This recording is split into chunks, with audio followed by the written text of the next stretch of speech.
ಕಳೆದ 5 ವರ್ಷಗಳ ಹಿಂದೆಯಿಂದ ನಾವು ಅರ್ಕ ಕಿರಣ್ ಪೇರಳೆಯನ್ನು ನಾವು ಬೆಳೀತಾ ಇದ್ದೇವೆ. 1 ಎಕರೆಯಲ್ಲಿ 400 ರಿಂದ 600 ಗಿಡ ತನಕ ಹಾಕಲಿಕ್ಕೆ ಸಾಧ್ಯತೆ ಉಂಟು. 200 ರೂಪಾಯಿ ಕೊಟ್ಟು ಆ್ಯಪಲ್ ತಿಂತಾರೆ, 80 ರೂಪಾಯಿ ಕೊಟ್ಟು ಪೇರಳೆ ತಿನ್ನೋದಿಲ್ಲ. ಯಾವುದೇ ಕೃಷಿ ಮಾಡಬೇಕಾದ್ರೆ ನಿಮಗೆ ಅನ್ನೋನ್ ಪಾರ್ಟ್ನರ್ಸ್ ಅಂತ ಹೇಳಿ ಕ್ರಿಯೇಟ್ ಆಗ್ತಾರೆ. ಓಕೆ, ನೀವು ಅದನ್ನು ಅವರನ್ನು ಟ್ರೀಟ್ ಮಾಡಲೇಬೇಕು, ಗೌರವಿಸಲೇಬೇಕು. ಈಗ ನೋಡಿ, ಇಲ್ಲಿಯ ಫ್ರೂಟ್ಗಳನ್ನು ಈಗ ನೀವು ಗಮನಿಸಿದ್ರಿ ನೋಡಿ, ಇದೊಂದು 200 ಗ್ರಾಮ್ ತೂಗುವಂಥ ಒಂದು ಪೇರಳೆ. ಹೌದು. ಆದರೆ ಪಾಪ ನವಿಲುಗಳು ಅಳಿಲ್ಗಳು ತಿಂದು ಹೋಗಿದ್ದಾವೆ, ಅವ್ರದ್ದು ಹೊಟ್ಟೆಪಾಡಿಗೆ. ಆದರೆ ಒಂದು ಖುಷಿ ಅಂತ ಹೇಳಿದರೆ, ಯಾವ ಕೃಷಿಗೂ ಕೂಡ ಈಗ ಕಾರ್ಕಳ ತಾಲೂಕಿನಲ್ಲಂತೂ ಮಂಗಗಳ ಉಪದ್ರವ, ಕಾಡು ಕೋಣ ಅದೆಲ್ಲ ಕಾಮನ್ ಆಗಿದೆ, ಜನ ಜೀರ್ಣಿಸ್ಕೊಳ್ತಾ ಇದ್ದಾರೆ. ಅದೇ ದಿಕ್ಕಿನಲ್ಲಿ ಕೃಷಿಯನ್ನು ಕೂಡ ಬಿಡ್ತಾ ಇದ್ದಾರೆ, ಅದು ಗಮನಿಸಬೇಕು. ನಮ್ಮ ಪರ್ಬುಗಳು ಬೆಳ್ತಂಗಡಿಯಿಂದ ಒಂದೊಂದು ಓಮ್ನಿ ಕಾರಲ್ಲಿ ಲೋಕಲ್ ಬಾಳೆಹಣ್ಣನ್ನು ತರ್ತಿದ್ರು, ನೆರೆಯ ಶಿಬಾಜಿಗಳಿಂದ. ಈಗ ಅಲ್ಲಿಯ ಪರಿಸ್ಥಿತಿ ಹೇಳಿ ಪ್ರಯೋಜನ ಇಲ್ಲ.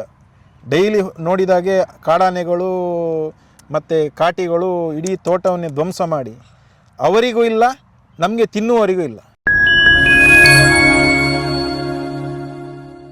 ಹಲೋ ಫ್ರೆಂಡ್ಸ್, ನಮಸ್ತೆ. I am Sharan Pirar. Welcome back to my ideas with SP YouTube ಚಾನಲ್ಗೆ. ನೀವೆಲ್ಲ ಚೆನ್ನಾಗಿದ್ದೀರಿ ಅಂತ ಎನಿಸ್ತಿದ್ದೇನೆ. ಇವತ್ತೊಂದು ನಾನು ಹೊಸ ವಿಡಿಯೋ ಮಾಡಲಿ ಬಂದಿದ್ದೇನೆ. ಸೊ ನೀವು ನೋಡ್ಬೋದು ಎಷ್ಟು ಒಳ್ಳೆ ಫಾರ್ಮ್ ಕಾಣ್ತಾ ಉಂಟು. ಇದು ಯಾವುದಂದರೆ ಪೇರಳೆ ಕೃಷಿ. ಸೊ ಪೇರಳೆ ಕೃಷಿ ಫಸ್ಟ್ ಟೈಮ್ ನಾನು ವಿಡಿಯೋ ಮಾಡೋದು. ಸೊ ಯಾಕಂದ್ರೆ ನಾನು ಚಿಕ್ಕದಿಂದ ನೋಡಿದ ಪೇರಳೆ ಕೆಲವರು ಕೇರ್ಲೆಸ್ ಮಾಡ್ತಾರೆ.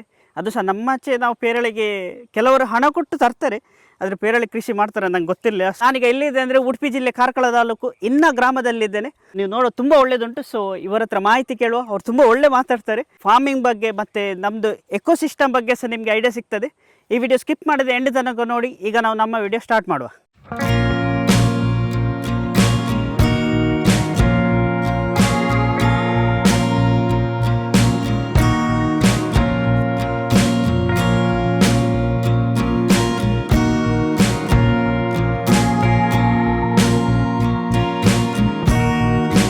ಫ್ರೆಂಡ್ಸ್, ನಮ್ಮೊಟ್ಟಿಗೆ ದೀಪಕ್ ಕಾಮತ್ ಇದ್ದಾರೆ. ನಮಸ್ತೆ ಸರ್. ನಮಸ್ತೆ. ಹೇಗಿದ್ರಿ ಸರ್? ಆರಾಮ್. ಓಕೆ. ಸೊ ನಮಗೆ ಇಲ್ಲಿ ಪೇರಳೆ ತೋಟ ಕಾಣ್ತಾ ಉಂಟು. ಸೊ ಇದು ಎಂತ ನಮಗೆ ಸ್ವಲ್ಪ ಎಕ್ಸ್ಪ್ಲೇನ್ ಮಾಡ್ಬೋದಾ? ಮೊನ್ನೆ ಪತ್ರಿಕಾ ವರದಿ ನೋಡಿದ ಮೇಲೆ ನೀವು ನನಗೆ ಫೋನ್ ಮಾಡಿದ್ರಿ. ಹೌದು. ನಾವು ಇದನ್ನು ವರದಿ ಮಾಡಲಿಕ್ಕೆ ಕೂಡ ಕಾರಣ ಏನಂತ ಹೇಳಿದರೆ, ಕಳೆದ 5 ವರ್ಷಗಳ ಹಿಂದೆಯಿಂದ ನಾವು ಅರ್ಕ ಕಿರಣ್ ಪೇರಳೆಯನ್ನು ನಾವು ಬೆಳೀತಾ ಇದ್ದೇವೆ. ಓಕೆ, ಅರ್ಕ ಕಿರಣ್. ಇದು ಅರ್ಕ ಕಿರಣ್. ಓಕೆ. ಇದನ್ನು ನಮಗೆ ಬ್ಯಾಂಗ್ಳೂರು ICRನವರು ನಮಗೆ ಕೊಟ್ಟದ್ದು. ಆ ತಳಿ ಇದರಲ್ಲಿ ನಿಮಗೆ ತಿಳಿದಿರುವಂತೆ ಇದು ಬಹಳ ಸ್ಮೂತ್ ಉಂಟು. ಇದರಲ್ಲಿ ಲೈಕೋಪಿನ್ ಜಾಸ್ತಿ ಉಂಟು. ಓಕೆ. ಲೈಕೋಪಿನ್ ಯಾವುದಕ್ಕೆ ಬರ್ತದೆ ಅಂತ ಹೇಳಿ ನಿಮಗೆ ಸಹ ಗೊತ್ತುಂಟು. ಹೌದು.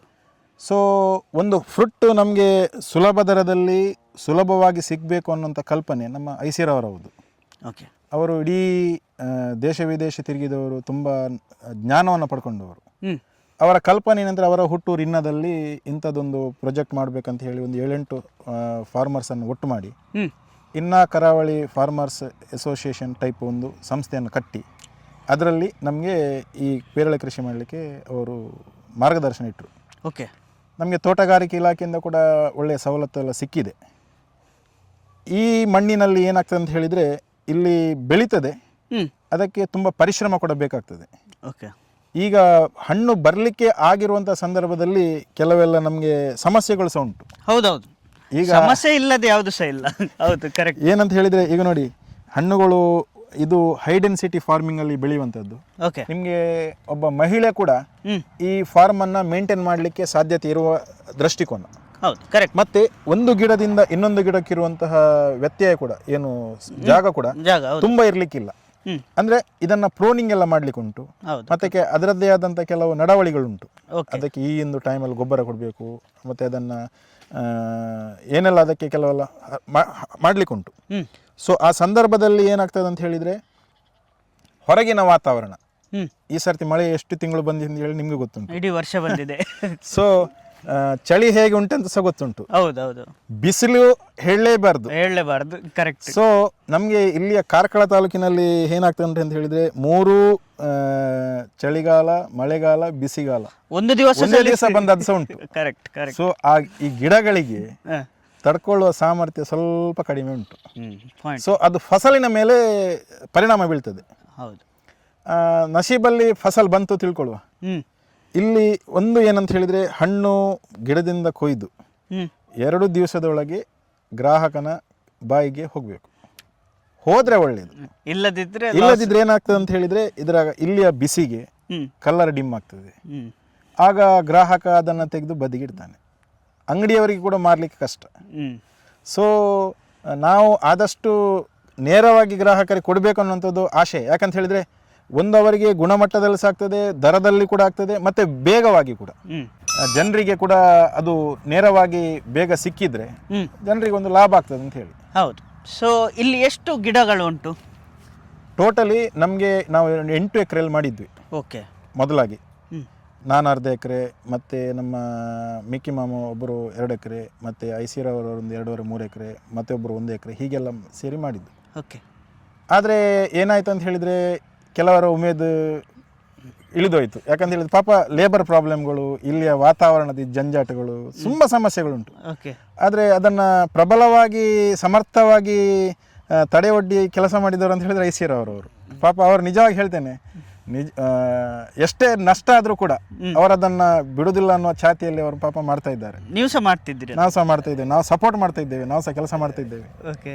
ಯಾಕಂತ ಹೇಳಿದರೆ ನಮ್ಮ ಇಡೀ ಕಾರ್ಕಳ ತಾಲೂಕಿನಲ್ಲಿ ಒಂದು ಜಿಯೋಗ್ರಫಿ ಐಡೆಂಟಿಟಿ ಅನ್ನುವಂಥದ್ದು ಕೆಲವು ಕಡೆಯಲ್ಲಿ ಇಲ್ಲ. ಅಂದರೆ ಒಂದೊಂದು ಗ್ರಾಮಕ್ಕೆ ಒಂದೊಂದು ಏನಾದರೂ ಇರಬೇಕಂತ ಹೇಳಿ ಉಂಟು. ಹೌದು. ಹಾಗೆ ನಾವೊಂದು ಇನ್ನೊಂದು ಪೇರಳೆಯನ್ನು ಒಂದು ಫೇಮಸ್ ಮಾಡಬೇಕು ಅನ್ನೋ ಕಲ್ಪನೆಯಲ್ಲಿದ್ದೇವೆ. ಹೌದು, ನಿಜವಾಗಿ ನಾನು ಸಹ ಕಾರ್ಕಳಲ್ಲಿ ಹುಟ್ಟು ಬೆಳೆದವನು. ಆದರೆ ಪೇರಳೆಗೆ ಅಷ್ಟು ಇಂಪಾರ್ಟೆನ್ಸ್ ಕೊಟ್ಟದೇ ನಾನು ನೋಡಲಿಲ್ಲ. ಅಡಿಕೆ, ತೆಂಗು, ಅದಕ್ಕೆ ಬೆಳೆಗಳು. ಹೌದು. ಸೊ ಇದಕ್ಕೆ ಇಂಪಾರ್ಟೆನ್ಸ್ ಫಸ್ಟ್ ಟೈಮ್. ಸೊ ಅದಕ್ಕೆ ನಾನು ನೋಡಲಿಕ್ಕೆ ಬಂದದ್ದು. ಇದರ ಬಗ್ಗೆ ಸ್ವಲ್ಪ ಮಾಹಿತಿ ತಿಳಿಯಬಹುದಾ? ಸೊ ಯಾವಾಗ ನಡೆಯುವುದು, ನೀವು ಕರೆಕ್ಟ್ ಟೈಮ್ ಅಂತ ಸ್ವಲ್ಪ ಜಾಸ್ತಿ ಮಾಹಿತಿ ಕೊಡ್ಬೋದಾ? ಇಲ್ಲಿ ಏನಂತ ಹೇಳಿದರೆ ಆ್ಯಕ್ಚುಲಿ ಗುಡ್ಡ ಸೈಡ್ ಇದ್ದರೆ ಒಳ್ಳೆಯದು. ಗುಡ್ಡ ಸೈಡ್. ಓಕೆ. ಫಿಲ್ಲಿಂಗ್ ಹಾಕಿದ ಮಣ್ಣಲ್ಲಿ ಸ್ವಲ್ಪ ಸಮಸ್ಯೆಗಳು ಬರ್ತದೆ. ಓಕೆ. ಮತ್ತು ಅದನ್ನು ಮಳೆಗಾಲದ ಮುಂಚಿನ ಸಮಯದಲ್ಲಿ ನಾವು ಭೂಮಿಯನ್ನು ಹದ ಮಾಡಿಕೊಂಡು ಅದಕ್ಕೆ 1 ಎಕರೆಯಲ್ಲಿ 400ರಿಂದ 600 ಗಿಡದ ತನಕ ಹಾಕಲಿಕ್ಕೆ ಸಾಧ್ಯತೆ ಉಂಟು. ಅದು ಅಂದರೆ ಜಿಯೋಗ್ರಫಿಕಲಿ ಒಂದೊಂದು ಭೂಮಿ ಹೇಗಿರ್ತದೆ, ಲೆವೆಲಿಂಗ್ ಎಲ್ಲ ಹೇಗಿರ್ತದೆ, ಅದರ ಮೇಲೆ ಡಿಪೆಂಡ್ ಆಗಿರ್ತದೆ. ಓಕೆ, ಅರ್ಥ ಆಯ್ತಾ? ಕೆಲವೊಮ್ಮೆ ಗಿಡ ಜಾಸ್ತಿ ಸಹ ಹಾಕ್ಬೋದು, ಬಟ್ ಹಾಕಿದ ನಂತರ ಕೆಲವು ಸಮಸ್ಯೆಗಳು ಬರ್ತದೆ. ಈಗ ನೀರು ಕೊಡುವಂಥದ್ದು ಇರ್ಬೋದು, ಅಥವಾ ಗೊಬ್ಬರ ಕೊಡುವಂಥ ಇರುವಂಥದ್ದು, ಅಥವಾ ಪ್ರಾಣಿಗಳು ಬರುವಂಥದ್ದು ಇರ್ಬೋದು. ಅದೆಲ್ಲ ಕೆಲವು ಏರಿಯಾ ಜಿಯೋಗ್ರಫಿಕಲಿ ಸಮಸ್ಯೆಗಳಿರ್ತದೆ. ಅದಕ್ಕೋಸ್ಕರ ಅವರು ನೋಡಿ ಅದನ್ನು ನಿರ್ಧಾರ ಮಾಡಬೇಕು. ಮತ್ತು ಅದಕ್ಕೆ ಪ್ರೋನಿಂಗ್ ಎಲ್ಲ ಮಾಡಲಿಕ್ಕೆ ಟ್ರೈನಿಂಗ್ ಸ್ವಲ್ಪ ಪಡ್ಕೊಳ್ಬೇಕು. ಮತ್ತು ಕೃಷಿಯನ್ನು ಕಮರ್ಷಿಯಲ್ ಆಗಿ ಮಾಡಲಿಕ್ಕೆ ತುಂಬ ಗಟ್ಟಿ ಎದೆ ಇದ್ದವರು ಮಾತ್ರ ಮಾಡಬೇಕು, ಮೊದಲೇ ಹೇಳ್ತೇನೆ. ಯಾಕಂತ ಹೇಳಿದರೆ ನೀವು ವಿಡಿಯೋ ಮಾಡಿದ್ದೀರಂತ ಹೇಳಿ ಯಾರಾದರೂ ನಾನು ಮಾಡ್ತೇನೆ ಅಂತ ಹೇಳಿ ಬಂದರೆ, ಅಂದರೆ ನಮಗೆ ಆದ ಅನುಭವನ ನಾವು ಹೇಳೋದು. ಅರ್ಥ ಆಯ್ತು. ನಮ್ಮ ಸಪೋರ್ಟ್ ಮಾಡ್ತೇವೆ. ನಮ್ಮ ಕಳಕಳಿ ಏನಂತ ಹೇಳಿದರೆ, ಯಾರೇ ಒಬ್ಬ ರೈತ ಎಂಥದ್ದು ಮಾಡಲಿ ನಮ್ಮ ಜನ ಸಪೋರ್ಟ್ ಮಾಡಬೇಕು. ಕರೆಕ್ಟ್. 200 ರೂಪಾಯಿ ಕೊಟ್ಟು ಆ್ಯಪಲ್ ತಿಂತಾರೆ, 80 ರೂಪಾಯಿ ಕೊಟ್ಟು ಪೇರಳೆ ತಿನ್ನೋದಿಲ್ಲ. ಇದು ಸಮಸ್ಯೆ. ಪಾಯಿಂಟ್ ಸರಿಯಾ? ಯಾಕಂತ ಹೇಳಿದರೆ ಪೇರಳೆ ಯಾಮಾರ ಅಂತ ಹೇಳ್ತಾರೆ. ಕೇರ್ಲೆಸ್. ಆದರೆ ಹೆಲ್ತಿಗೆ ಒಳ್ಳೇದು. ನಿಜವಾಗಿ ಅಲ್ಲ, ಅದರದ್ದು ನೋಡಿ, ಈ ಪೇರಳೆಯನ್ನು ಹಲ್ಲಿಲ್ಲದವರು ಸಹ ತಿನ್ಬೋದು. ಅಷ್ಟು ಸಾಫ್ಟ್ ಉಂಟು ನೋಡಿ, ನಿಮಗೆ ಗೊತ್ತಾಗ್ತದಲ್ಲ. ಈಗ ನೋಡಿ, ಸಾಂಗ್ಲಿದೆಲ್ಲ ಬರ್ತದೆ, ಅದು ಹಾರ್ಡ್ನೆಸ್ ಬರ್ತದೆ. ಉಪಯೋಗ ಯಾವುದಕ್ಕೆಲ್ಲ ನೀವು ನೋಡಿ, ನಾವು ಐಸ್ ಕ್ಯಾಂಡಿ ಜ್ಯೂಸ್ ಎಲ್ಲ ಮಾಡ್ತಾ ಇದ್ದೇವೆ ಈಗ ಇದರಲ್ಲಿ. ಓಕೆ. ಕಾರ್ಕಳದಲ್ಲಿ ಒಂದು ಅಂಗಡಿಯಲ್ಲಿ ಮಾತ್ರ ಅವೈಲೇಬಲ್ ಉಂಟು, ಸಾವಯವ ಅಮೃತ ಕಲ್ಪರಸ ಮಾರುವ ಅಂಗಡಿಯಲ್ಲಿ. ಓಕೆ. ಉಡುಪಿ ಜಿಲ್ಲೆ ಮಂಗಳೂರಿನಲ್ಲಿ ಎಲ್ಲ ಒಟ್ಟಿಗೆ ಒಂದು 18 ಅಂಗಡಿಗಳುಂಟು. ನಾವು ಮೊದಲಾಗಿ ಅಲ್ಲಿ ಪ್ರಯಾರಿಟಿ ಕೊಡೋದು. ಮತ್ತೆ ಉಳಿದ ಕಡೆಯಲ್ಲಿ, ಅಂದರೆ ಯಾಕಂತ ಹೇಳಿದರೆ MNCಯ ಪ್ರಾಡಕ್ಟ್ಗಳು ಮಾರುವಲ್ಲಿ ನಮ್ಮ ಪ್ರಾಡಕ್ಟ್ ಕೊಂಡೋಗಿ ಮಾರುವುದಕ್ಕೆ ಅರ್ಥ ಇಲ್ಲ. ಅದು ಅವರೊಟ್ಟಿಗೆ ಕಾಂಪಿಟೇಷನ್ ಮಾಡಲಿಕ್ಕೆ ಒಂದು ಬ್ರ್ಯಾಂಡ್ ಆಗಬೇಕು. ಹೌದು, ನಾವು ಪ್ರಾಮಾಣಿಕವಾಗಿ ಕೆಲಸ ಮಾಡ್ತಾ ಇದ್ದೇವೆ. ನೋಡುವ, ದೇವರು ಅನುಗ್ರಹಿಸಿದರೆ ಒಳ್ಳೆಯ ಅವಕಾಶಗಳು ಮುಂದೆ ಸಹ ಉಂಟು. ಯಾಕಂತ ಹೇಳಿದರೆ ನಾವು ಯಾವುದೇ ಕೆಮಿಕಲ್, ಕಲ್ಲರ್, ಪ್ರಿಸರ್ವೇಟಿವ್ ಹಾಕೋದಿಲ್ಲ. ನಮ್ಮ ಪ್ರಾಡಕ್ಟ್ ಒಂದು 3 ತಿಂಗಳ ತನಕ ಉಳಿತದೆ. Organic, natural. ಅದರಲ್ಲಿ ಸಕ್ಕರೆಯನ್ನು ಕೂಡ ಬೇಕಾದರೆ ಮಾತ್ರ ಹಾಕೋದು. ಅದರ ಸಿಹಿಯನ್ನು ಗಮನಿಸಿ. ಅಂದರೆ ಕೆಲವೊಂದು ಸಂದರ್ಭದಲ್ಲಿ ಮಳೆಗಾಲದ ಪೂರ್ವದಲ್ಲಿ ಸಿಹಿ ಚಪ್ಪೆ ಇರ್ತದೆ ಕೆಲವೊಮ್ಮೆ. ಹೌದು. ಮತ್ತು ಸೀಸನ್ ಬಂದಾಗೆ ಫ್ರೂಟ್ ಕೂಡ ಸಿಹಿ ಆಗ್ತದೆ. ಸರ್, ನಮಗೆ ಒಂದು ಪೇರಳೆಯಲ್ಲಿ ಯಾವುದೆಲ್ಲ ಪ್ರಾಡಕ್ಟ್ ಮಾಡ್ತಾರಂತ ಸ್ವಲ್ಪ ಹೇಳ್ತೀರಾ ಸರ್? ಪೇರಳೆಯಲ್ಲಿ ನಮ್ಮ ಹಲ್ವಾ ಮಾಡಲಿಕ್ಕೆ ಭಾಳ ಒಳ್ಳೆಯದಾಗ್ತದೆ. ಓಕೆ. ನಮ್ಮ ಪೆರಡೂರಿನಲ್ಲಿ ಹೆಬ್ಬಾರ್ ಅಂತ ಹೇಳಿ ಅವರು ಮಾಡ್ತಾ ಇದ್ದಾರೆ. ಮತ್ತು ಕಾರ್ಕಳದಲ್ಲಿ ಪ್ರಕಾಶನ್ ಅಂತ ಹೇಳಿ ಅವರು ಸಹ ಕೂಡ ಮಾಡ್ತಾ ಇದ್ದಾರೆ. ಓಕೆ. ಮತ್ತು ನಾವು ಇಂಡಿವಿಜುವಲಿ ನಾವು ಇದರದ್ದು ಐಸ್ ಕ್ಯಾಂಡಿ, ಜ್ಯೂಸು ಮತ್ತು ಇದನ್ನೆಲ್ಲ ಮಾಡ್ತಾ ಇದ್ದೇವೆ. ಓ ಐಸ್ ಕ್ಯಾಂಡಿ ಎಲ್ಲಿ ಸಿಗ್ತದೆ ಸರ್ ನಮಗೆ? ಕಾರ್ಕಳದಲ್ಲಿ ನಮ್ಮ ಕಾಲ್ಪರಸದ ಅಂಗಡಿಯಲ್ಲಿ ಸಿಗ್ತದೆ, ಓಕೆ, ವೆಂಕಟರಮಣ ದೇವಸ್ಥಾನದ ಹತ್ರ. ಹ್ಞೂ. ಸೊ ಇದರದ್ದು ಏನು ಬೆನಿಫಿಟ್ ಅಂತ ಹೇಳಿದರೆ, ನಮಗೆ ತಿನ್ನುವಂಥ ಸಂದರ್ಭದಲ್ಲೂ ಕೂಡ ಇದಕ್ಕೆ ಚಾಟ್ ಮಸಾಲ ಹಾಕಿ ತಿಂದರೆ ಇದು ಸ್ವರ್ಗಕ್ಕೆ ಬಹಳ ಹತ್ತಿರದಂಗೆ ಫೀಲ್ ಆಗ್ತದೆ. ಭಾರಿ ಒಳ್ಳೆಯದಾಗ್ತದೆ, ಅಷ್ಟು ಸಾಫ್ಟ್ ಉಂಟು. S S. ಕಾರ್ಕಳ ಉತ್ಸವದಲ್ಲಿ ನಮ್ಮ ಸ್ಟಾಲ್ ಇತ್ತು. ಆ ಸಂದರ್ಭದಲ್ಲಿ ನಾವು ಜ್ಯೂಸು, ಐಸ್ ಕ್ಯಾಂಡಿ ಮತ್ತು ಕಟ್ ಮಾಡಿ ಕೊಟ್ಟದ್ದು, ಅದನ್ನು ಬಹಳ ಜನ ಎಂಜಾಯ್ ಮಾಡಿದ್ದಾರೆ ಆ ಸಂದರ್ಭದಲ್ಲಿ. ಓಕೆ, ಮತ್ತೇನಾಯಿತು, ಸ್ವಲ್ಪ ಕ್ರಾಪ್ ಕಡಿಮೆ ಆಯಿತು, ಸಮಸ್ಯೆಗಳು ಬಂದು ಹಾಗೆ ಈಗ ಪುನಃ ಅದನ್ನು ಸ್ವಲ್ಪ ಈಗ ನೋಡಿ, ಈಗ ನೀವು ನೋಡ್ತಾ ಇದ್ದೀರಿ ತೋಟ ಎಲ್ಲ ಒಳ್ಳೆ ದಷ್ಟಪುಷ್ಟವಾಗಿ ಬೆಳೆದಿದೆ, ಎಲ್ಲ ಒಳ್ಳೆ. ಈಗ ಫ್ರುಟ್ ಬರ್ತದೆ. ಫ್ರುಟ್ ಬಂದ ಹಾಗ ನಾವು ಜನರಿಗೆ ಅದನ್ನು ತಲುಪಿಸಬೇಕು ಅನ್ನೋ ದೃಷ್ಟಿಕೋನದಲ್ಲಿ ಸ್ವಲ್ಪ ಡಿಜಿಟಲ್ ಮಾರ್ಕೆಟಿಂಗ್ ಎಲ್ಲ ಮಾಡುವಂಥದ್ದು. Okay okay. ಒಂದು ಗಿಡದಿಂದ ಒಂದು ಗಿಡಕ್ಕೆ ಎಷ್ಟು ಅಂತರ ಇಡ್ತೀರಿ ಸರ್ ನೀವು? ಈಗ 5.5 ಫೀಟ್ ಇಟ್ಟರೆ ಒಳ್ಳೆಯದು. ಓಕೆ. ಮತ್ತು ಅಲ್ಲಿಯ ಭೌಗೋಳಿಕವಾಗಿ ನಾವು ಅದನ್ನು ಗಮನಿಸಬೇಕಾಗ್ತದೆ. ಯಾಕಂದರೆ ಕೆಲವು ಏರಿಯಾ ಸ್ಲ್ಯಾಂಟ್ ಇರ್ತದೆ. ಈಗ ಫ್ಲಾಟೇ ಏರಿಯಾ ಅಂತ ಇರುವುದಿಲ್ಲಲ್ಲ. ಹೌದೌದಪ್ಪ. ಕೆಲವೊಂದು ಕಡೆಯಲ್ಲಿ ಅದನ್ನು ಎಷ್ಟು ಜಾಸ್ತಿ ಗ್ಯಾಪ್ ಕೊಡ್ತೇವೆ ಅಷ್ಟು ಒಳ್ಳೆಯದು. ಬಟ್ ಆಗ ಫ್ರುಟ್ಟಿಂಗಿಗೆ ಸ್ವಲ್ಪ ಪ್ರಾಬ್ಲಮ್ ಆಗ್ತದೆ ಅಂತ ಹೇಳಿ. ಓಕೆ. ಮತ್ತು ಈಗ ಹೊರಿಜಾಂಟಲ್ ಕೂಡ 5.5-6 ಫೀಟ್. ಓ, 2 ಸಹ 5.5 ಇಟ್ಟರೆ ಒಳ್ಳೆಯದು. ಹೌದೌದು. ಓಕೆ. ನೀವು ಮತ್ತೆ ಅದು ಕಟ್ ಮಾಡೋದು ಹೇಳಿದ್ರಿ, ಯಾವಾಗ ಕಟ್ ಮಾಡೋದು ಅದು ಸ್ವಲ್ಪ ಅದು ಗಿಡಗಳ ಬೆಳವಣಿಗೆಯನ್ನು ಗಮನಿಸಿ ಕಟ್ಟಿಂಗ್ ಮಾಡಬೇಕಾಗ್ತದೆ. ಅದಕ್ಕೆ ಅದರದ್ದೇ ಆದ ಪ್ಯಾರಾಮೀಟರ್ ಉಂಟು. ಓಕೆ. ಏನಂತ ಹೇಳಿದರೆ, ಮೊದಲಿನ ಕೊಂಬೆ ಬಿಟ್ಟು ಸೆಕೆಂಡ್ ಕೊಂಬೆ ಬರುವಾಗ ಪುನಃ ಕಟ್ಟಿಂಗ್, ಸೆಕೆಂಡಿನ ಕೊಂಬೆ ಬಿಟ್ಟು 3ನೇ ಕೊಂಬೆ ಬರುವಾಗ ಪುನಃ ಕಟ್ಟಿಂಗ್, ಹಾಗೆ ಅದರಲ್ಲಿ ಕೆಲವೆಲ್ಲ ಡಿಸೈನ್ಸ್ ಉಂಟು ಅದರಲ್ಲಿ. ಓಕೆ. ಸೊ ಕೆಲವರಿಗೆ ಸ್ವಲ್ಪ ತಿಳಿದವರು ಅದನ್ನು ಮಾಡಬೇಕಾಗ್ತದೆ. ಎಲ್ಲರೂ ಮಾಡಿದರೆ ಅದು ಆಗುದಿಲ್ಲ. ಈಗ ಈ ತೋಟಗಳಲ್ಲಿ ಕೊಯ್ಯುವವರು ಕೂಡ ಹೆಣ್ಮಕ್ಕಳೇ. ಓಕೆ. ಇದಕ್ಕೆ ಯಾವುದೇ ಲ್ಯಾಡರನ್ನು ಯೂಸ್ ಮಾಡಲಿಕ್ಕಿಲ್ಲ. ಅಲ್ಲ, ಮಾಡಿದರೆ ಅದರಲ್ಲಿ ಬೇರೆ ಈಗ ದೊಡ್ಡ ಗಿಡಗಳು ಬೇರೆ ಎತ್ತರಕ್ಕೆ ಬೆಳೆದ ಕೂಡಲೇ ಅಲ್ಲಿ ಇನ್ನೊಂದು ಸಮಸ್ಯೆ ಬರ್ತದೆ. ಅದರದ್ದು ಇದರ ಟೊಂಗೆಗಳು ಬಹಳ ನಾಜುಕಿರ್ತದೆ. ಅದರ ಮೇಲೆ ಏನಾದರೂ ಹಕ್ಕಿಗಳು ಬಂದ ಕೂಡಲೇ ಅದು ಮುರಿಯುವಂಥದ್ದು ಹಾಗೆ. ಓಕೆ. ಮತ್ತೆ ನಿಮಗೆ ಇದು ಪೇರಳೆ ಕೃಷಿಯಲ್ಲಿ ಮಂಗಗಳದ್ದು ಇಲ್ಲ ಬರ್ಡ್ಸ್ಗಳಿದ್ದು ಸಮಸ್ಯೆ ಇಲ್ಲ? ನೋಡಿ, ಯಾವುದೇ ಕೃಷಿ ಮಾಡಬೇಕಾದ್ರೆ ನಿಮಗೆ ಅನ್ನೋನ್ ಪಾರ್ಟ್ನರ್ಸ್ ಅಂತ ಹೇಳಿ ಕ್ರಿಯೇಟ್ ಆಗ್ತಾರೆ. ಓಕೆ. ನೀವು ಅದನ್ನು ಅವರನ್ನು ಟ್ರೀಟ್ ಮಾಡಲೇಬೇಕು, ಗೌರವಿಸಲೇಬೇಕು. ಈಗ ನೋಡಿ, ಇಲ್ಲಿಯ ಫ್ರೂಟ್ಗಳನ್ನು ಈಗ ನೀವು ಗಮನಿಸಿದ್ರಿ ನೋಡಿ, ಇದೊಂದು 200 ಗ್ರಾಮ್ ತೂಗುವಂಥ ಒಂದು ಪೇರಳೆ. ಹೌದು. ಆದರೆ ಪಾಪ ನವಿಲುಗಳು, ಅಳಿಲ್ಗಳು ತಿಂದು ಹೋಗಿದ್ದಾವೆ, ಅವರದ್ದು ಹೊಟ್ಟೆಪಾಡಿಗೆ. ಆದರೆ ಒಂದು ಖುಷಿ ಅಂತ ಹೇಳಿದರೆ, ಯಾವ ಕೃಷಿಗೂ ಕೂಡ ಈಗ ಕಾರ್ಕಳ ತಾಲೂಕಿನಲ್ಲಂತೂ ಮಂಗಗಳ ಉಪದ್ರವ, ಕಾಡು ಕೋಣ ಅದೆಲ್ಲ ಕಾಮನ್ ಆಗಿದೆ. ಜನ ಜೀರ್ಣಿಸ್ಕೊಳ್ತಾ ಇದ್ದಾರೆ. ಅದೇ ದಿಕ್ಕಿನಲ್ಲಿ ಕೃಷಿಯನ್ನು ಕೂಡ ಬಿಡ್ತಾ ಇದ್ದಾರೆ. ಅದು ಗಮನಿಸಬೇಕು. ಪಾಯಿಂಟ್. ಈಗ ಹಡಿಲ್ ಬಿಡುವಂಥ ಜಾಗಗಳು ಕೂಡ ಜಾಸ್ತಿ ಆಗ್ತಾ ಉಂಟು. ಕೃಷಿಯನ್ನ ಬೇಡವಂತ ಹೇಳಿ ಬಿಡುವಂಥವರ ಸಂಖ್ಯೆ ಕೂಡ ಜಾಸ್ತಿ ಆಗ್ತಾ ಉಂಟು. ಇದು ಮಾತ್ರ ಸಮಾಜಕ್ಕೆ ಒಳ್ಳೆಯದಲ್ಲ, ಗಮನಿಸಬೇಕು ನಾವು. ಸ್ವಲ್ಪ ಹೇಳ್ತೀರಾ? ಯಾಕಂತ ಹೇಳಿದರೆ, ನಾನು ಹೇಳೋದು, ತುಂಬ ದುಡ್ಡಿದ್ದವರು ಅವರ ಆಹಾರವನ್ನು ಅವರೇ ಉತ್ಪಾದನೆ ಮಾಡೋ ಸಾಮರ್ಥ್ಯಕ್ಕೆ ಬರಬೇಕು.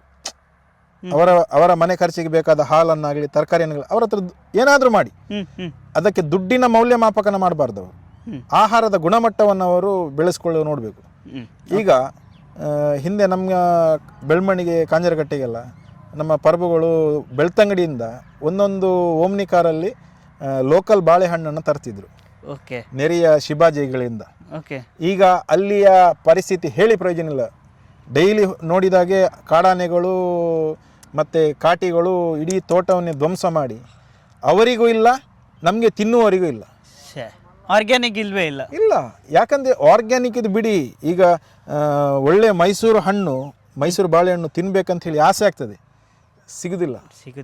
ಇದು ನತದೃಷ್ಟನ ಪರಿಸ್ಥಿತಿ ನಮ್ಮದು. ಯಾಕಂತ ಹೇಳಿದರೆ, ಖರೀದಿ ಮಾಡುವವರ ಸಂಖ್ಯೆ ಇರುವಾಗಲೂ ಕೂಡ ಮಾರ್ಕೆಟಲ್ಲಿ ಮಾಲ್ ಇಲ್ಲದಿದ್ದರೆ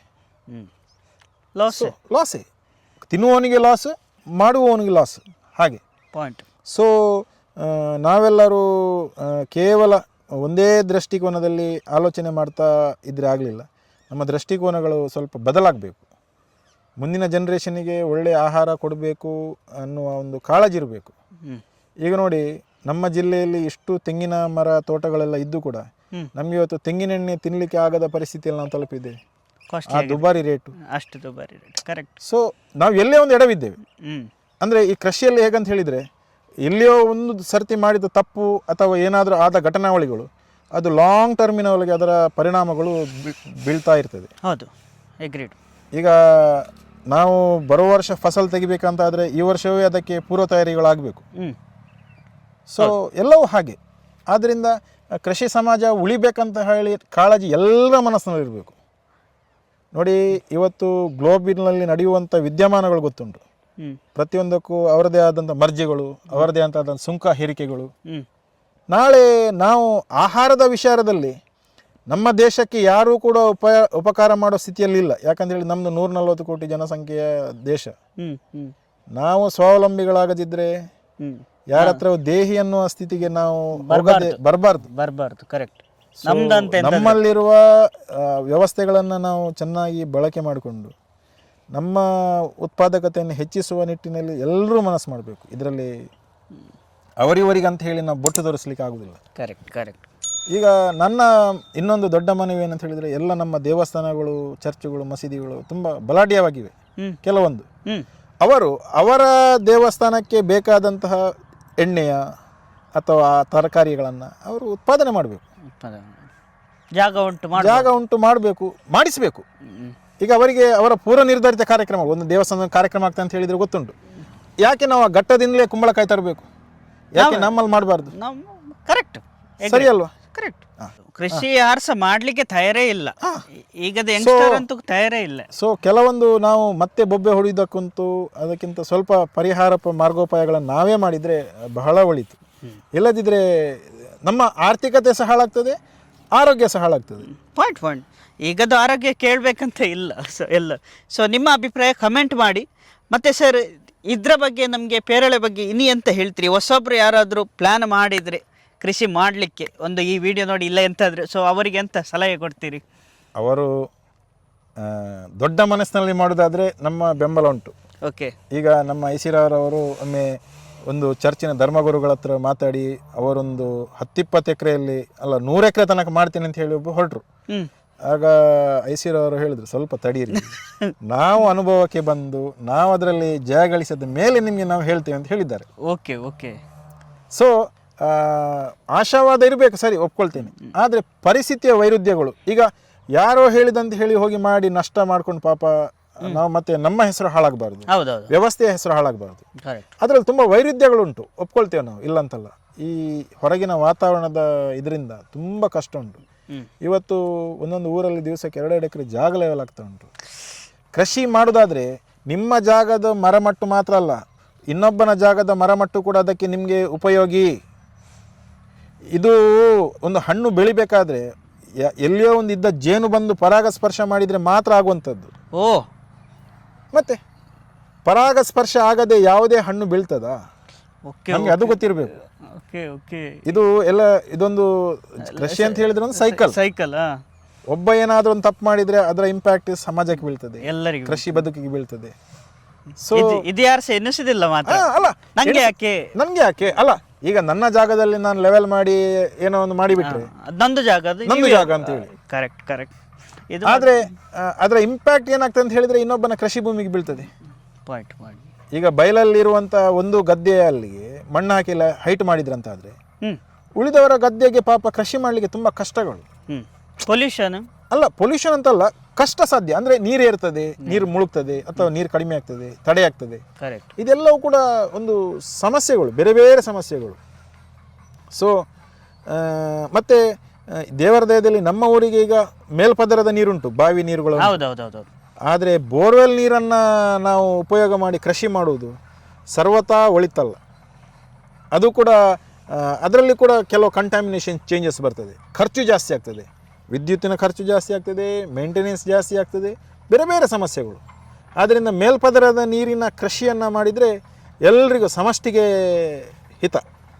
ಈಗ ನೀವು ಹೇಳಿದ ಪ್ರಶ್ನೆಗೆ ಉತ್ತರ ಏನಂತ ಹೇಳಿದರೆ, ಒಬ್ಬರು ದೊಡ್ಡ ಮಟ್ಟದಲ್ಲಿ ಮಾಡಲಿಕ್ಕೆ ಹೋಗ್ತೇನೆ ಅಂತ ಹೇಳಿದರೆ ನಾವು ಸ್ವಲ್ಪ ಅವರಿಗೆ ಆಲೋಚಿಸಿಕೊಳ್ಳಿ ಅಂತ ಹೇಳ್ತೇವೆ. ಯಾಕಂತ ಹೇಳಿದರೆ ಅಷ್ಟು ವಯಬಿಲಿಟಿ ಇಲ್ಲ. ಅಂದರೆ ಫ್ರುಟ್ ಬಂದರೆ ಕೆಲವೊಮ್ಮೆ ಮಾರ್ಕೆಟ್ ಆಗ್ತದೆ, ಆಗೋದಿಲ್ಲ ಅಂತ ಹೇಳಿ ಅಲ್ಲ. ಆದರೆ ಜನರ ಚಿಂತನೆಗಳು ಬೇರೆ ಉಂಟು. ಕೆಲವರು ಹೇಳ್ತಾರೆ ಶೀತ ಆಗ್ತದೆ, ಹಾಗೆ ಆಗ್ತದೆ, ಹೀಗೆ ಆಗ್ತದೆ. ಅದು ಎಂತಂತ ನನಗೆ ಇನ್ನೊಂದು. ಸೊ ಇದರಲ್ಲಿ ಹೀಗೆ ಡಾಟ್ ಇದ್ರೆ ತಗೊಳ್ಳೋದಿಲ್ಲ. ನೋಡಿ, ವಿಷಯ ಏನಂತ ಹೇಳಿದರೆ, ಈಗ ಮಾರ್ಕೆಟಲ್ಲಿ ಒಂದು ಡಾಟೆಡ್ ಇದ್ದರೆ ಅಥವಾ ಏನಾದರೂ ಒಂದು ಸಣ್ಣ ಒಂದು ಫ್ರುಟ್ ಅಂತ ಹೇಳುವಾಗ it is not mechanism, nature based. ಅದು ಹೌದು. ನಮ್ಮ ದಾರ್ಶ್ಯ ಹೇಗುಂಟು ಅಂತ ಹೇಳಿದರೆ ತೆಗೆದು ಬದಿಗೆ ಹಾಕಿದ ಬೇಡ. ನೋಡಿ, ಯಾವುದಕ್ಕೆ ಡಾಟೆಡ್ಗಳು ಜಾಸ್ತಿ ಉಂಟಾ ಅದಕ್ಕೆ ಅದು ಲೆಸ್ ಕೆಮಿಕಲ್ ಅಬ್ಸಾರ್ಬ್ಡ್, ಅದು ಗೊತ್ತಿರಬೇಕು. ಇದು ವ್ಯಾಲಿಡ್ ಪಾಯಿಂಟ್. ನಾವು ಈಗ ನೋಡಿ, ಕೆಲವು ಹಲಸಿನ ಹಣ್ಣುಗಳು ಕಪ್ಪಿರ್ತದೆ, ಆದರೆ ಅದರ ಒಳಗಿರುವ ಇದು ಎಷ್ಟು ರುಚಿ ಇರ್ತದೆ, ಸ್ವೀಟ್ ಇರ್ತದೆ. ಸೊ ಎಲ್ಲವೂ ನಾವು ಆ ಕಲರಿಂದ ಅದನ್ನ ಮಾನದಂಡವಾಗಿ ತಗೊಳ್ಬಾರ್ದು. ಒಳಗಿರುವ ತಿರುಳು, ಒಬ್ಬ ಮನುಷ್ಯ ಕಪ್ಪಿದ್ದ ಅಂತ ಹೇಳಿದ್ರೆ ಕೂಡಲೇ ಅವನು ಹಾಳಂತಲ್ಲ, ಮನಸ್ಸೊಳ್ಳೆದುಂಟು. ಹಾಗೆ ಎಲ್ಲವೂ ಕೂಡ ಹಾಗೆ. ಇವತ್ತಿನ ಆ ಚಿಂತನೆಗಳು ಸ್ವಲ್ಪ ನಾವು ಬಿಡಬೇಕು. ಯಾಕಂತ ಹೇಳಿದ್ರೆ ಎಷ್ಟೇ ನಾವು ಸಫಾಸ್ಟಿಕೇಟೆಡ್ ಲೈಫ್ ಲೀಡ್ ಮಾಡಿದ್ರು ಕೂಡ ನಮ್ಮ ವ್ಯವಸ್ಥೆಯಲ್ಲಿ ಕೆಲವೊಂದು ಲೋಪದೋಷಗಳು ಇದ್ದೇ ಇರ್ತದೆ. ಅದನ್ನು ನಾವು ಅವಾಯ್ಡ್ ಮಾಡ್ಲಿಕ್ಕೆ ಆಗುದಿಲ್ಲ. ಹಾಗೆ ಕೂಡ ಕೃಷಿ ಬದುಕಿನಲ್ಲಿ ಕೂಡ ಎಲ್ಲವನ್ನ ಏಕ ನಿರ್ಧಾರಕ್ಕೆ ನಾವು ಬರುವುದು ಕೂಡ ತಪ್ಪು. ಹಾಗಾಗಿ ತರಕಾರಿ ಮತ್ತು ಫ್ರೂಟ್ಸಿಗೆ ರೇಟ್ ಜಾಸ್ತಿ. ನೋಡಿ, 10 ರೂಪಾಯಿದು ಫ್ರೂಟನ್ನು 20 ರೂಪಾಯಿಗೆ ಯಾಕೆ ಮಾರ್ತಾರೆ?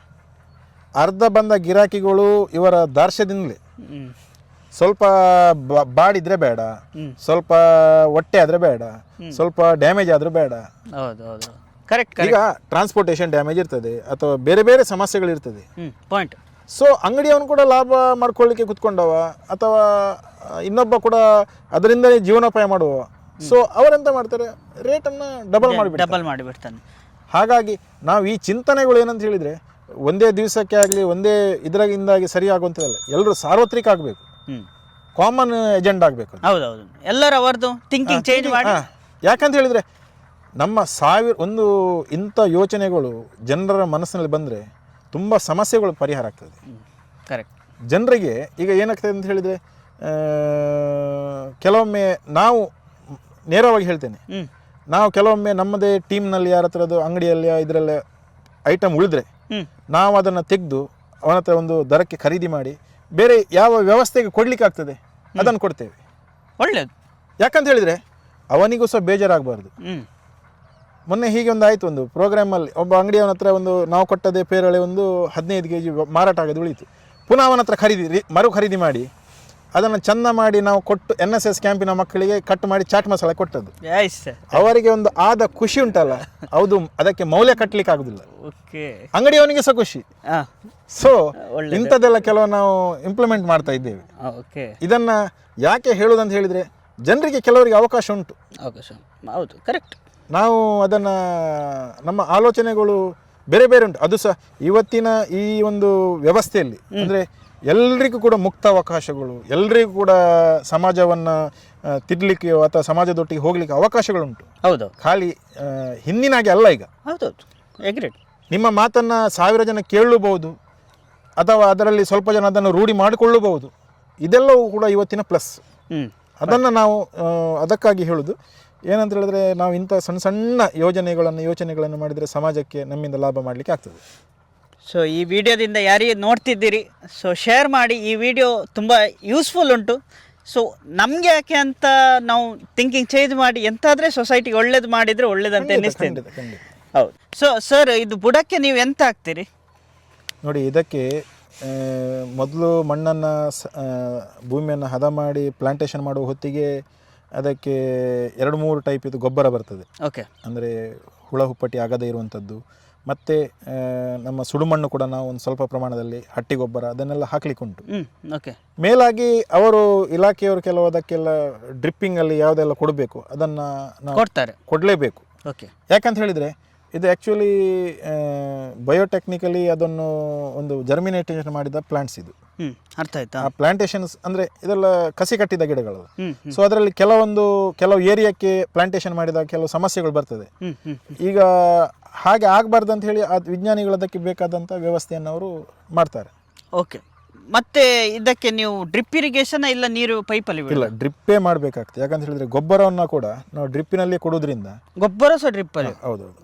ನಿಮಗೆ ಅದನ್ನು ಅದೇ ಸಿಸ್ಟಮಲ್ಲಿ ಕೊಟ್ಟರೆ ಮಾತ್ರ ನಿಮಗೆ, ಇಲ್ಲದಿದ್ದರೆ ನೀವು ಪ್ರತಿಯೊಂದು ಬುಡಕ್ಕೆ ಹಾಕ್ತಾ ಹೋದರೆ ನಿಮಗೆ ಟೈಮಿಂಗ್ ಸಹ ಆಗೋದಿಲ್ಲ ಮತ್ತು ವಯಬಲ್ ಕೂಡ ಅಲ್ಲ.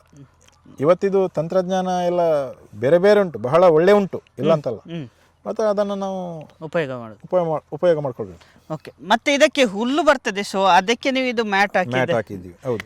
ಈಗ ನೋಡಿ, ಆ್ಯಕ್ಚುಲಿ ಕೆಲವೊಂದು ಸಂದರ್ಭ ಹೇಗಾಗ್ತದೆ ಅಂತ ಹೇಳಿದರೆ, ಕೆಲವರು ನಮ್ಮ ಟೀಮ್ನಲ್ಲಿ ನಾವು ಸಾವಯವ ಮಾಡ್ತೀವಿ ಅಂತ ಹೇಳಿ ಹೊರಟರು.